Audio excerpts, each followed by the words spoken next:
Private investigators of Reddit, what is the most bizarre task you've been assigned to? I got hired to follow another investigator who, turns out, was hired to follow me. A couple was divorcing and the wife was sure her husband was sticking random items of hers up his ass. He was hired to follow a woman who claimed she was completely blind, collecting insurance money of course. Spent the day following her around as she drove from store to store in a church van. Someone wanted to know what their cat was up to when they were working. Paid me to tail it. I don't like wasting my time, but the work's not always busy as a pie. Turns out the cat just walks around the streets, licks itself and climbs trees.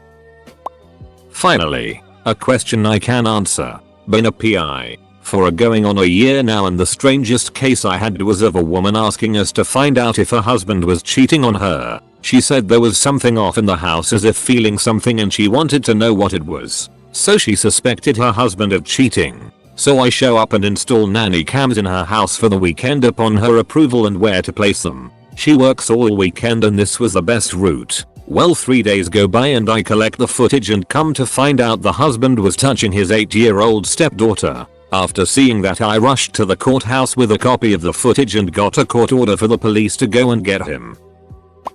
Did surveillance on a nurse. She was supposedly so disabled that she couldn't work. They suspected she was working. Easiest surveillance I ever did. I arrived. She got in her car 10 minutes later. Followed her, with no complication, to a strip club where she went in and began doing her thing. Club had a posted prohibition on video, so I had to go in and watch her dance so that I could testify that I saw her dancing when it went to court. Over the next few days I followed her to 3 other strip clubs and did the same. That month I turned in the sketchiest expense report of my life. Eventually it went before the WC board. When the judge asked why she was stripping, she just shrugged and said she made twice as much money than when she was nursing. Benefits got yanked. Insurance company was happy, but the company lawyer gave me the nickname Detective Tit Switch. Most regrettably, stuck and spread to all of the other lawyers I dealt with. Worst night of my life, man.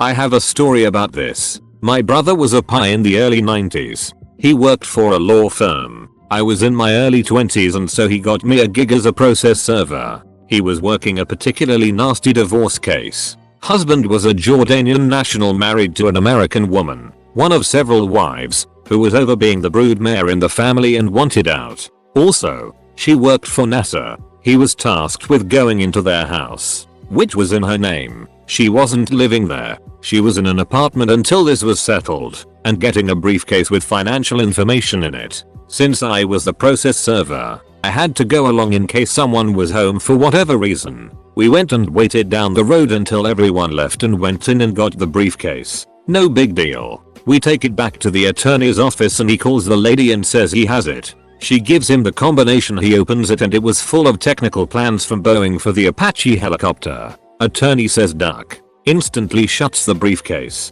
Tells me and my brother to leave now. So we did. We never heard any more about that case at all, other than he contacted the FBI over it. Any PIs ever get hired to investigate a husband because the wife was suspicious of all the times he had to work late only to find out he really was working late? One time I was hired by this really famous author to test the security system in his Hawaii vacation home. His British caretaker set his 2 dogs on me and I had to escape by hot wiring his Ferrari.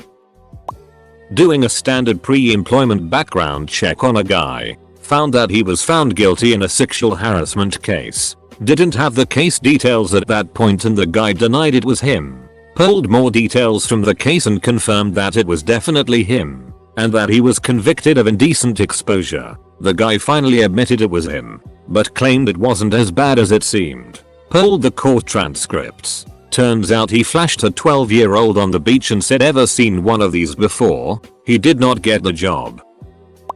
I have a question.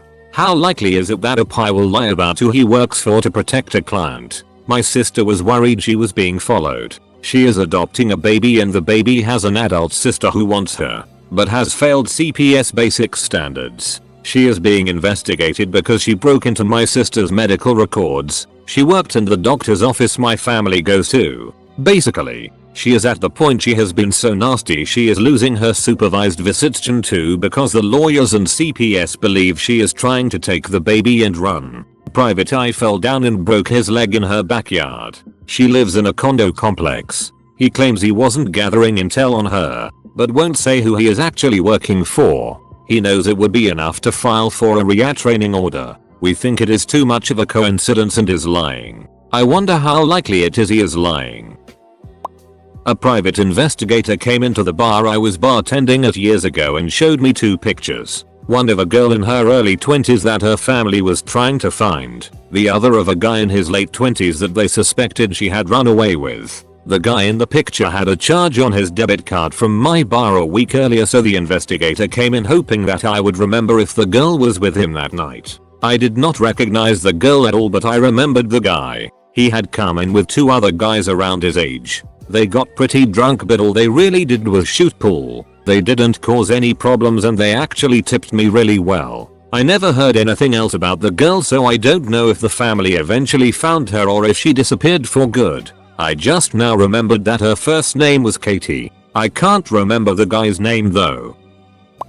It was one of my last cases that I worked on. It was for a child custody paternity case. This case was the one that made me rethink what I was doing, and I got very disturbed by what I was asked to do. This is the case that made me stop being a pie. Our client was denying that the child in question was actually his and was fighting the child support case. He believed that the mother of the child was a serial adulterer. So much so that he spent thousands on the case for us to make sure there was evidence to support his claim. The icing on the cake was when my case manager told me that clients wanted video evidence that the child did not look like him. The client told us that we had to record the child at play. So here I am, beside a playground, in a completely limo-tinted car, videotaping a 9-year-old. I couldn't have felt worse about my life choices. To this day I have never felt like such a creep before. I hated that case and the case manager. 2 weeks later I handed in my resignation. Alright, here goes. After I got out of the Navy, I worked for one of the top IT firms in Houston. Because of my electronics background, I'd usually go along on the jobs where we were checking for bugs and hidden surveillance devices. We got a call from a client who was sure that his office was bugged because his client knew everything that he was doing before he did it. His office was a mobile trailer that was on his client's site. He was a subcontractor for a big oilfield construction company. We did a full electronic sweep and found nothing. This was back in the early 90s. Didn't have to worry about burst transmissions, etc. No devices implanted in his phones. He insisted on a full physical sweep of the trailer, inside and out. So we crawled under the trailer and got a ladder and inspected the roof. Still nothing. We're getting ready to leave and he says, "Look, I'm not crazy. Pick up the phone. Press 9 to get an outside line, and you'll start hearing all sorts of clicky sounds." Turns out his office phones were routed through the corporate PBX of his client. They didn't have to bug his office. They could just pick up an extension inside the main building and listen into whatever they wanted. We weren't even sure if it was illegal. We advised him to install a private phone line that he paid for if he wanted private conversations. We ended up billing him like $2,000 for that visit. Is anybody else reading all these stories in a 1920s voice? Read that as pizza investigators at least 3 times before realizing it was private. I need to sleep. Some guy assigned me to investigate another private investigator while simultaneously telling that private investigator to investigate me. Absolutely bizarre. Clients wanted to know why her dog was getting fat. Turns out the dog was getting fed by almost every stranger it encountered while wandering around outside during the day. A colleague of mine was a pie. He said the majority of his casework isn't tailing people but serving court notices. He told me of a variety of really slimy ways he'd serve people, including disguises, high pressure tactics and weird social engineering. He's out of it now because he'd had too many close calls. Serving divorce papers or notices of being sued where you have no idea of the state of mind of the person you're serving to could get interesting to say the least. One of my clients called into the office wanting to find the culprit behind, get this, undiscriminate fecal matter disposal in her porch. So I did the usual routine. Ask questions about seeing anything at night or any other suspicious activity. A couple weeks passed and we still could find the guy behind all of this. Until one day I hid by the bushes. And I bet you the guy was just sitting in a tree. So I make my way up the tree, jump on him and snap his neck. Then I bringed his corpse to my client. She said to me, "Mittens, why did you do that?" I was very confused by her reaction, but I got to eat tuna, so job well done in my book. Also, I'm a cat. I had a case referred to me by an attorney I worked for involving a woman who was convinced that her condo maintenance man was going into her home while she was gone and moving things around. She had bought the condo from him originally. In other words, it was his former condo. I met her to discuss the case and she seemed rational. She was an attractive older woman. The guy would obviously be familiar with the condo layout and would have access. And hell, I've seen weirder things. So we proceeded. She agreed to let me install a hidden camera setup with a motion detector. She was to call me if anything happened to make her think he'd been there. A couple of days go by and she calls. I go by and get the tape. This was before digital recording. And check it out. There's nothing on it but her. I meet her to tell her this and she says, "He must have some machine that makes him invisible. He's a space alien." After all, she had not previously mentioned this vital tidbit of information. I told her that that level of technology was beyond my ability to deal with and that we should talk it over with her attorney to determine the best course of action going forward. I called the attorney to let him know that our client had some issues, and we were able to get her some psychological help. But most importantly, her check was good. I'm curious as to how the spouses don't realize that their husband just dropped $X amount of money. A pie isn't cheap, and usually with an amount that high it would be noticeable.